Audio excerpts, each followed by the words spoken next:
Bienvenidos y bienvenidas a un nuevo episodio de Perspectivas, el podcast del Liceo Juan Ramón Jiménez. El día de hoy vamos a hablar de filosofía, de enseñar filosofía y de la escuela y la filosofía. Y para esta conversación tan especial tenemos a un invitado igualmente especial que es Francisco, el maestro de filosofía. Sí. Bueno, pues sí, mi nombre es Francisco. Digamos, un poquito de mí. Yo estudié la carrera aquí en Bogotá de filosofía. Hice la maestría en México, buscando como estos horizontes distintos de la filosofía, ¿no? Donde podía también como aplicarse en otros ámbitos y no en lo meramente teórico. Y me dio por hacer una maestría en filosofía y videojuegos. Entonces, luego pues llegué acá y bueno, pues muy contento, muy feliz y muchas gracias por la invitación. Sí, bueno, por mi parte, pues mi nombre es Simón.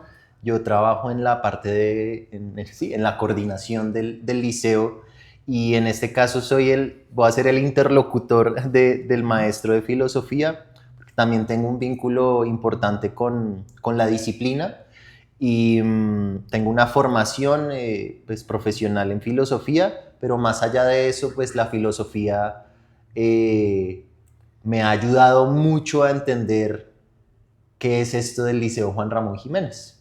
Entonces, dicho esto, vamos a la materia. Eh, ¿Por qué, Francisco, enseñar filosofía en la escuela? ¿Por qué tener clases de filosofía en la escuela? Sí.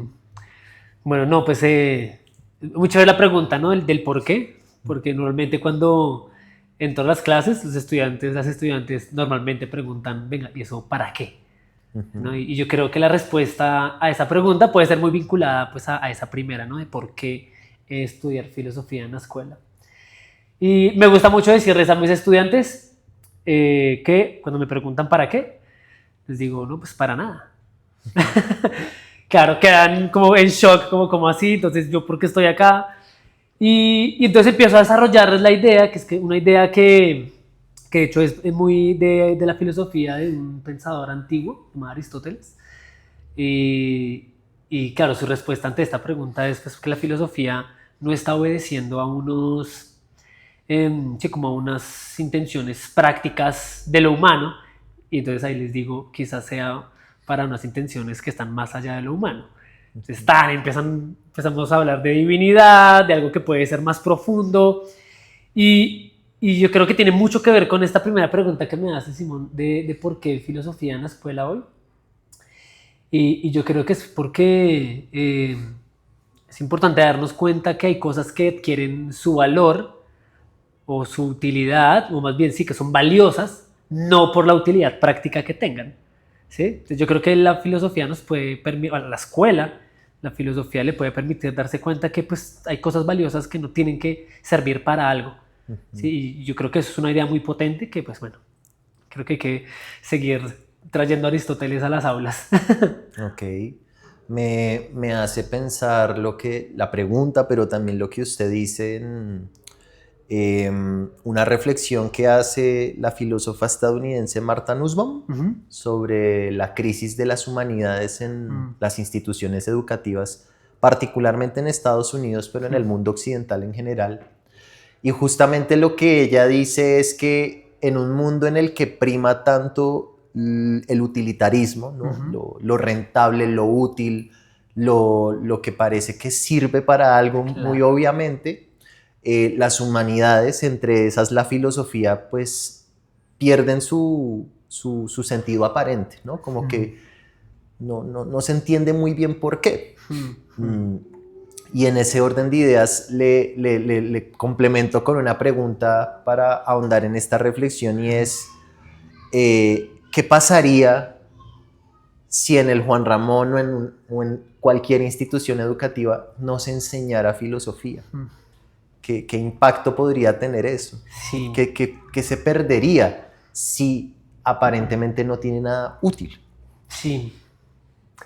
Uf, pucha, yo creo que como la filosofía misma viene de un ejercicio muy consciente del preguntar, pues yo pensaría que si no hay filosofía dejaría de haber preguntas, ¿no? Y no las preguntas de pronto cotidianas o sí, banales, sino preguntas que atienden a la, ¿no? a la propia interioridad, preguntas que atienden a la construcción propia del mundo de cada ser humano, que sobre todo pues en las edades en que se ve filosofía, pues, 10º y 11 acá en el liceo, creo que a ellos y a ellas les da mucho sentido, ¿no? Hacerse esas preguntas profundas.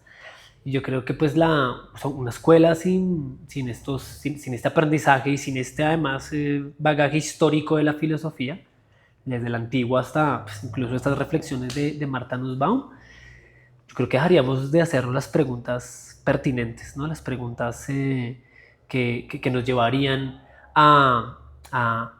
sí, como a ilustrar esos caminos para la transformación de nuevos mundos. ¿Sí? Ok, sí, muy cierto y muy interesante.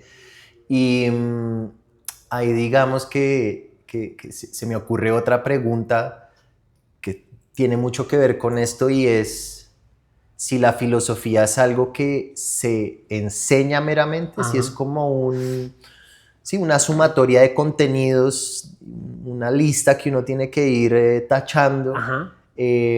O si es algo que más allá de una enseñanza, de un contenido particular, es algo que se practica. Sí, wow. No, yo creo que un poquito de ambas. Yo creo que la filosofía es la enseñanza de una práctica fundamental, que es la vida, ¿no? Y cuando nos damos cuenta que la filosofía está en los momentos en que esperamos incluso, ¿no? Que los momentos de espera son muchísimos. Se lo digo porque pienso mucho en la espera del bus, ¿no? Del camino, el trayecto que hay de la ruta al colegio.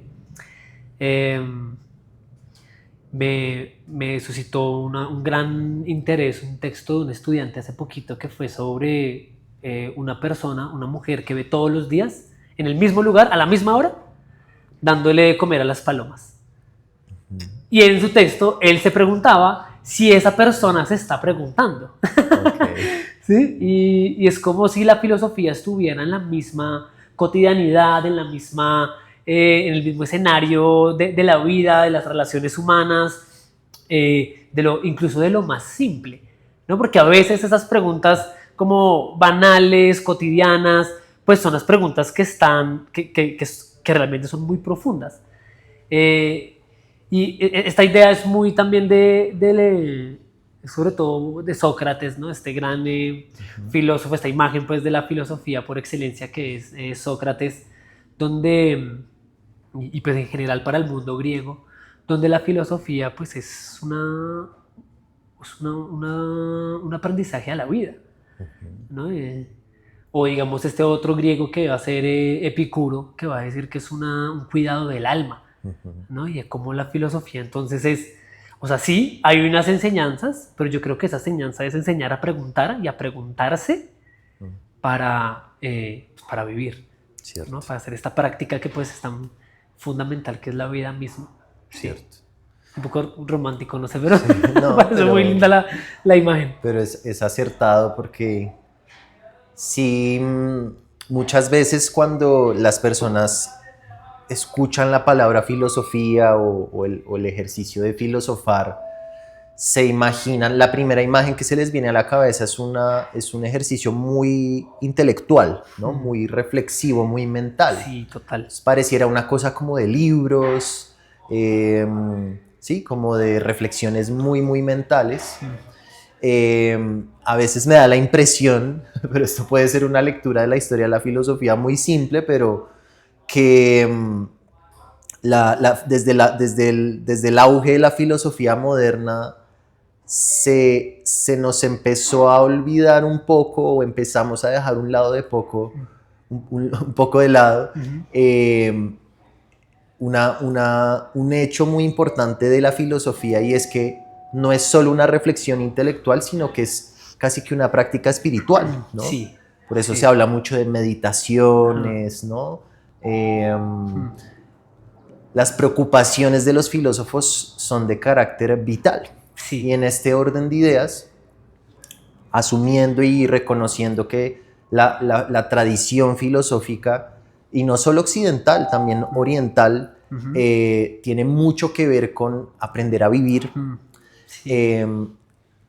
¿Por qué es importante que se practique la filosofía en una escuela, que los estudiantes y todos los integrantes de una escuela practiquen la filosofía? Pensando en la convivencia, en el buen vivir, en el vivir con los otros, con uno mismo. ¿Por qué es importante? Sí, pues, o sea, creo que definitivamente una de las preguntas más fundamentales de la filosofía y es que pienso mucho en las generaciones en que se da filosofía, que atañe mucho también a esa generación, y es, ¿no?, ¿qué es la felicidad? ¿No? Y desde esa pregunta tan, o sea, tan filosófica y tan profunda, pero a la vez tan cotidiana, ¿no? Porque siempre nos estamos preguntando, pucha, ¿cómo llevar una vida buena, una vida plena? ¿No? Las preguntas de si una vida buena, la que quiero llevar es con dinero y con fama, ¿no? Y cosas que se reproducen en las redes sociales, que siento que es muy problemático. Pues sí, creo que como en ese orden de ideas, la filosofía nos pone en contacto a través de estas preguntas, ¿no? Nos pone en contacto con otros seres humanos, ¿no? Con la otra edad. Porque pues uno llega a ver filosofía y se da cuenta que las preguntas, que esto genera más preguntas que respuestas, ¿no? Y que el que está acá buscando respuestas, bueno, pues lástima. Pero que los que se logran enganchar con el asunto y con esto de seguirse preguntando y preguntando, al escuchar distintas respuestas de otros seres humanos que van muy en contradicción de la línea de pensamiento de cada uno y cada una, entonces empieza a haber un choque, ¿no? Empieza a haber como yo creo que el término griego es lindo, es como una agonía, ¿no? Porque el agon es eso, como ese encuentro, ese choque, ese momento donde hay dos cosas que se están aparentemente contradiciendo, pero que pueden provenir de mismas preguntas o a partir incluso de objetivos y metas similares. Y digamos que en esa pregunta que hace Simón, siento que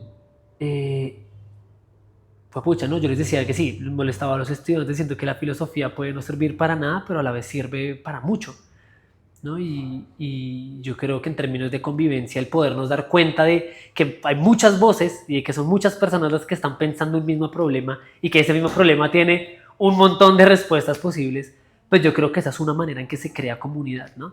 Una comunidad donde no todos tienen que pensar lo mismo, sino donde las diferentes opiniones pueden convivir conjuntamente, ¿sí? Sí, muy cierto. Sí. Me hace pensar en, digamos que por donde estamos hacia donde estamos dirigiendo la conversación, me lleva a pensar que la filosofía no es, como ya dijimos, no solo una cosa que se enseña, sino que se practica. Y en ese orden de ideas es una práctica también que no está meramente circunscrita a la clase de filosofía, ¿no? Sí, hay una clase que se llama filosofía, que la toman los estudiantes de 10º y 11º, pero por lo que estamos hablando, la filosofía es una práctica que acobija a la escuela como un organismo más grande, ¿no? Sí. Y justo me pongo a pensar por qué una escuela incorporaría, más allá de la clase específica de filosofía, la práctica filosófica como una cosa fundamental para la vida en esa escuela y los miembros de esa escuela. Y una cosa que se me ocurrió mientras lo escuchaba, claro, usted habla sobre, de nuevo arrancamos de este ejercicio más intelectual, de cómo la filosofía le permite a uno, digamos, entrar en tensión y en diálogo con las ideas de otros. Y justo hace estos días he estado leyendo un libro de Jean Piaget, el pedagogo y psicólogo muy importante del siglo XX, y él hacía una asociación muy interesante entre la autonomía intelectual y la autonomía moral de las personas. Si uno enseña o si uno, digamos, sí, si uno enseña, si uno practica la pedagogía de una forma en la que la pregunta sea dominante, en la que el diálogo sea dominante, si uno intelectualmente está ayudándole a los estudiantes a acostumbrarse a ese diálogo y a esas tensiones y a esa complejidad, eso tiene un correlato necesario con el aspecto moral y convivencial. Sí. Se acostumbran a sí mismo y aprenden a sí mismo a poder vivir con otras personas. Sí, total. Pero no sé si respecto a este asunto grande de escuela y filosofía, ¿usted qué sentido le ve a la filosofía respecto a la escuela como un organismo más completo? Sí, no, o sea, definitivamente. Yo creo que digamos, el camino un poquito para responder esa pregunta, yo creo que va mucho a la autenticidad, ¿no? Y al cómo la filosofía nos puede... O sea, todos tenemos filosofía, ¿no? El Juan Ramón tiene una filosofía, pero es que yo también tengo una filosofía. Y muchos estudiantes llegan al colegio, llegan a la clase de filosofía diciendo como, pucha, no, ¿qué es eso? Cuando realmente es algo que las ha habitado pues, durante toda su vida, ¿no? Pero cuando entendemos esto como algo, ¿no? Como, a ver si le entiendo bien, como esto más grande que cobija a toda una comunidad, pues digamos que creo que es un poco peligroso, ¿no? O sea, a veces puede ser algo peligroso porque transmitir una ideología o transmitir una sola idea y que como que se queden con esto, pues es lo más cercano a un estado como fascista. Como que todos estén de acuerdo con algo y yo creo que sobre todo en esta escuela, y yo creo que sí es algo que la escuela debería apostarle, es a este concepto del humanismo, ¿no? Del que estaba hablando. Porque la escuela humanista no busca estos seres, ¿no? Pienso mucho en la canción esta de Pink Floyd, ¿no? La de The Wall, ¿no? Los ladrillos. Sí. Los ladrillos uno tras otro que van sumando a este sistema de productividad, de capitalismo desproporcionado. Sino que justamente el humanismo va a eso, ¿no? A que seamos todos distintos, a que seamos auténticos y la escuela debería apostarle a eso. Y ahí la filosofía, ahí sí como pura, y no la que venimos todos construyéndonos, pues es algo que atañe a la autonomía moral, atañe a la autonomía intelectual, ¿no? Estos conceptos de Piaget. Y yo creo que el interlocutor ahí clave, no sé, me imagino que puede ser Immanuel Kant. Sí, claro. ¿No? Con este texto de la Ilustración, donde pues nos está diciendo y les está diciendo a los chinos como, oiga, piensen por sí mismos. Piensen por sí mismos, tengan el valor de pensar por ustedes mismos, díganle no a sus, más o menos le dicen no a sus educadores dogmáticos, ¿no? Y uno se encuentra aquí a veces con estas posturas de, no, pero es que si Kant dijo que pensemos distinto al profe, pues, ¿no?